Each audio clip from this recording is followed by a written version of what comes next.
Washington, Beijing, the U.S. decision to disinvite China from multilateral naval exercises this summer underscores President Donald Trump's departure from the more conciliatory policy of his predecessor.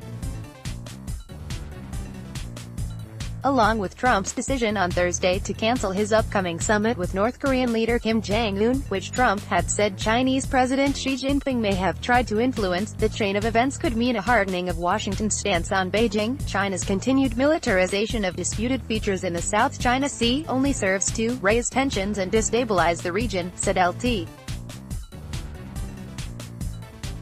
Colonel Chris Logan, a U.S. Department of Defense spokesman, in a Wednesday statement explaining Beijing's exclusion from the American-hosted Rim of the Pacific exercises, or RIMPAC. Logan said the Pentagon has strong evidence that China has deployed anti-ship and surface-to-air missiles in the Spratly Islands, which are also subject to claims by the Philippines, Vietnam, Taiwan, Malaysia and Brunei. Beijing recently landed bombers in the disputed Paracel Islands as well. Started in 1971, RIMPAC is typically held every other year, bringing together naval forces from 20-plus countries. This year's drills are scheduled for June 27 through August 2. China first joined the exercises in 2014 at the invitation of then-President Barack Obama in what was seen as a sign of the administration's policy of engagement with Beijing. Washington hoped to encourage transparency in the Chinese military and improve its understanding of international rules. Xi had made clear in a meeting with Trump last July that Beijing planned to participate again this year. But the Trump administration, which groups China with Russia as revisionist powers seeking to reshape the global order, likely worried that welcoming Beijing back to RIMPAC would send the wrong message to the rest of the international community. Chinese Foreign Minister Wang Yi criticized the snub as very unconstructive and a decision taken lightly, in a Wednesday joint news conference with U.S. Secretary of State Mike Pompeo.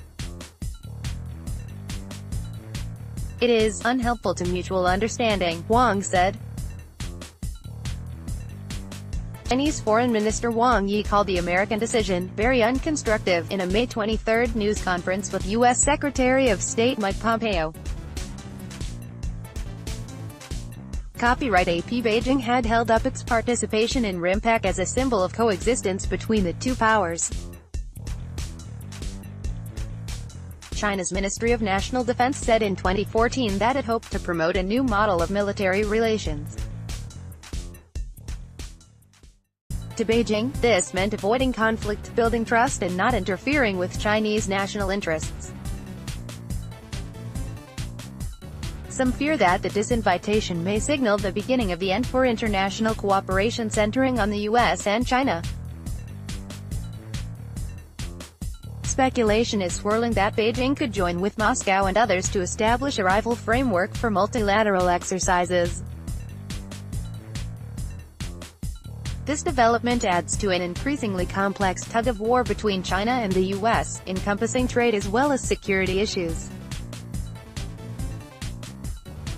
Trump has dangled the possibility of easing crippling sanctions on Chinese telecommunications equipment makers ZTE as a bargaining chip as he looks to reduce the bilateral trade imbalance.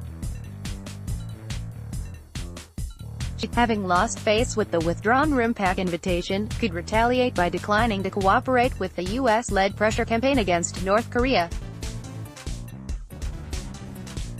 Wang said on Wednesday that he had urged the Americans to go ahead with an anticipated summit between Trump and Kim. "I told our U.S. colleagues that if you want to solve the problem, now is the time," he said.